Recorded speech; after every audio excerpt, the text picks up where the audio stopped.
Graça e paz, meu querido ouvinte, você que está aí nos assistindo também, evidentemente. É um prazer estarmos aqui e estar ministrando um pouquinho da palavra de Deus, a sua vida, o seu coração, a sua família. E eu quero continuar assim por muito tempo, mas eu preciso também que você me ajude. Se inscreva no nosso canal, você que está aí pela primeira vez, deixe o seu like, faça um comentário para que a gente saiba se o trabalho está indo bem ou não. Inscreva-se também no Instagram, @ap.renato, para que a gente tenha a oportunidade de compartilhar mais conteúdos para você. Queridos, a palavra de Deus que eu quero liberar esta noite está no livro de Gênesis, e capítulo 4, versículo 4, diz assim: Abel, por sua vez, trouxe partes gordas das primícias das crias do seu rebanho, e o Senhor aceitou de bom grado Abel e sua oferta, mas não aceitou Caim e a sua oferta. Por isso Caim se enfureceu e o seu rosto se transtornou. Queridos, eu trouxe este versículo apenas como um pontapé inicial, uma forma de começar o assunto com você, mas o que eu quero compartilhar nesta noite é um pouquinho mais complexo para você. Eu quero falar de toda a raça, eu quero falar do gênero humano e de como esse gênero humano se comporta, como é que é esse inconsciente coletivo do gênero humano em relação à ciência, em relação também ao Evangelho. Para ser mais específico, eu fiquei assim muito tocado e tendente a falar sobre isso neste vídeo, porque eu estava fazendo um estudo sobre o pai da psicanálise, Sigmund Freud, e dentro da sua teoria, dentro das suas colocações, ele fez uma abordagem muito interessante no que diz respeito ao gênero humano.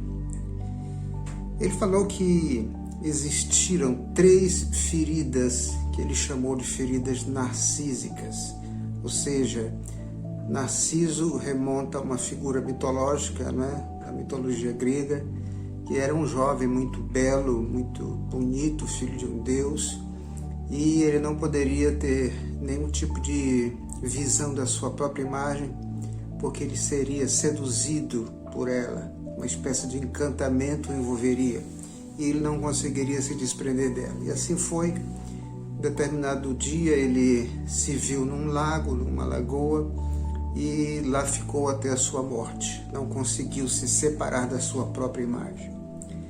Mas a figura narcísica de Freud dizia o seguinte: a sua primeira ferida, ele propunha que tenha sido no período da descoberta do heliocentrismo, ou seja, o Sol como centro de tudo.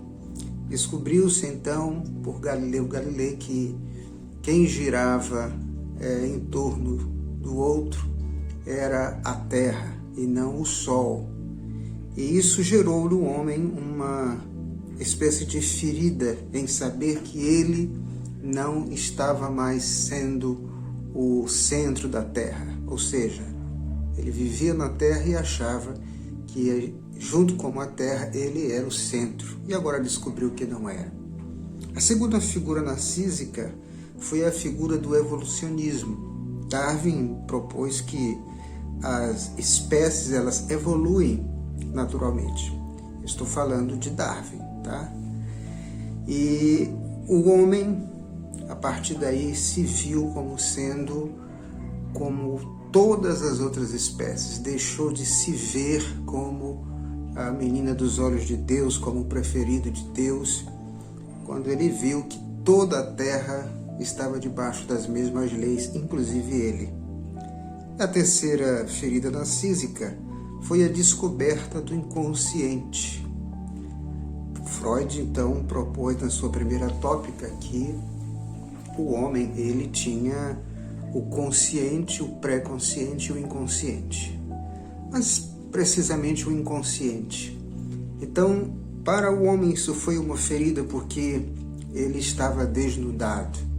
No inconsciente, alguém descobriu que haviam coisas terríveis guardadas lá dentro, que nem ele mesmo sabia e que só poderiam ser manifestas em determinadas circunstâncias e através de mecanismos na transformação de sintomas e acompanhamento clínico em uma terapia, né, psicanalítica. Agora, teologicamente, aconteceram coisas muito interessantes para o gênero humano e que foram, de certa forma, feridas, sim.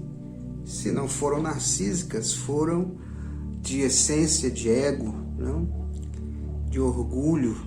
A primeira delas eu aponto como sendo Caim, que teve o seu semblante caído quando não foi aceito por Deus, a sua oferta não foi aceita por Deus e ele mudou a sua essência a partir dali.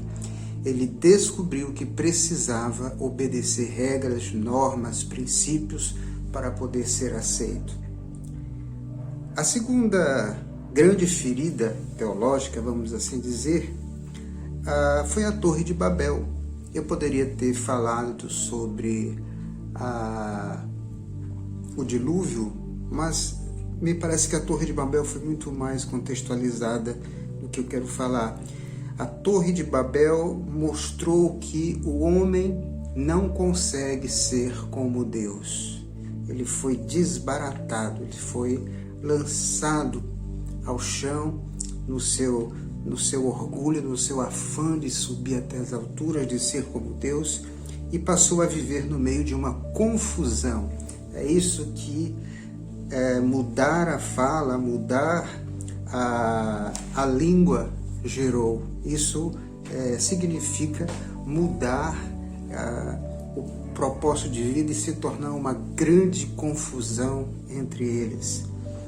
E a terceira, já com a história sendo contada por Israel, foi exatamente o fato de Israel ter sido levado cativo, tanto Israel quanto Judá, o Reino do Sul. Foram levados cativos, dispersos, e viram que não podiam fazer as coisas da forma que queriam.